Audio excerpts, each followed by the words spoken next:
Hey everyone, welcome to my home, and thank you for tuning into another episode of Marty's Place. Today we're going to do Alabama red shrimp rolls. Alabama red shrimp are a deep water shrimp that have a lovely red hue. They're caught in deep waters off the coast of Alabama, and the flavor resembles lobster. So what you're going to see me do today is going to be similar to a New England lobster roll, but with a little twist. So let's get started. Here's our beautiful royal red shrimp. See the pink hue? Doesn't that look appetizing? Then I've got several things to put with it. I've got celery that I'm going to put with it. I've got onion, just like a little salad, okay, with the mayonnaise like you would do a lobster roll. So here's the mayonnaise, and we'll put this into the bowl. And while this is getting started, what I'm going to do is I'm going to put my rolls in a little bit of butter and let them cook.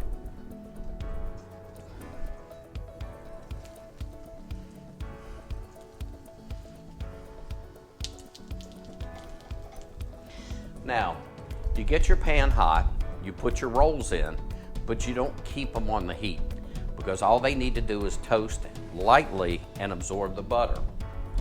I turn these off, then they lightly toast, and that's what I want. Then I'm going to finish the rest of the dish.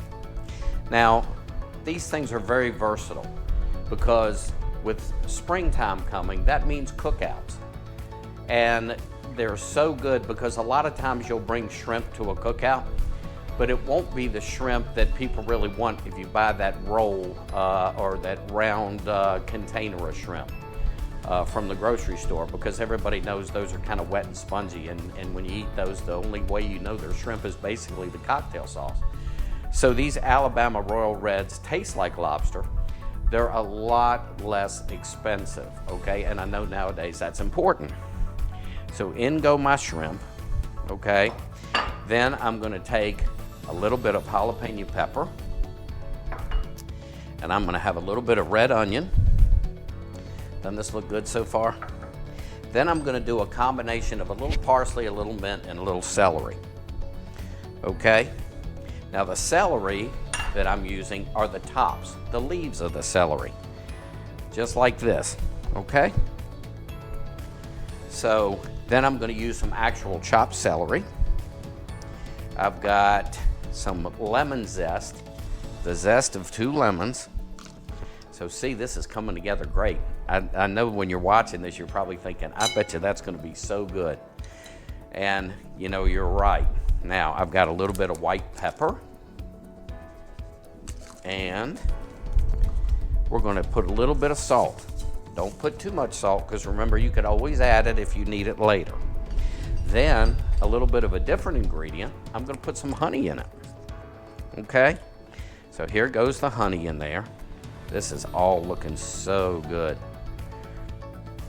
And who would have thought, really, to add honey to this dish? But it works great. Then, a few dashes of hot sauce. I use Louisiana Cajun hot sauce.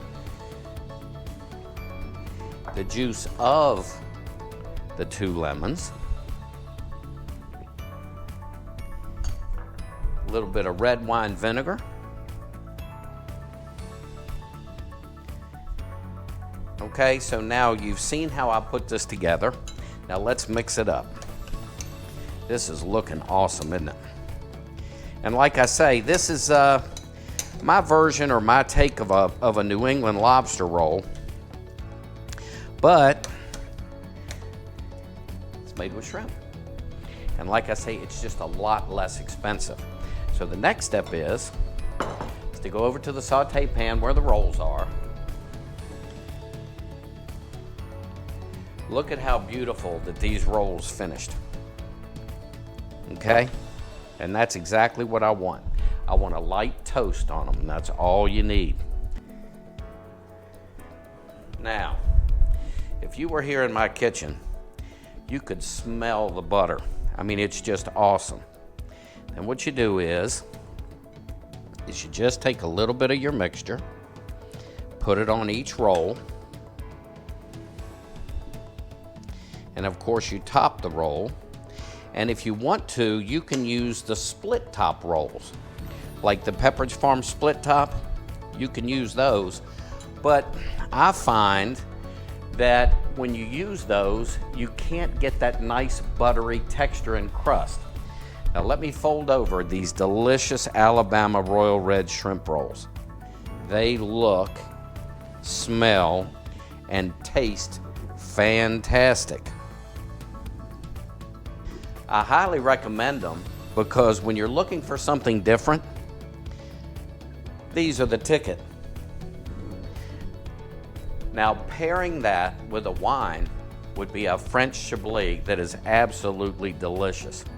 This is just a crisp, dry, and steely wine that is just wonderful. Now remember, if you're going to a picnic, like I said, shrimp cocktail is sometimes, you can bring. But when you bring these, you can cut them into individual bites. And I tell you what, they have a great flavor, and I know you're looking for something that's a little bit more unique. So consider these as being really unique. Thanks for joining me here in my kitchen. And don't forget to subscribe to the channel. Just click below. Until next time, I'm Marty Montano, and bon appetit.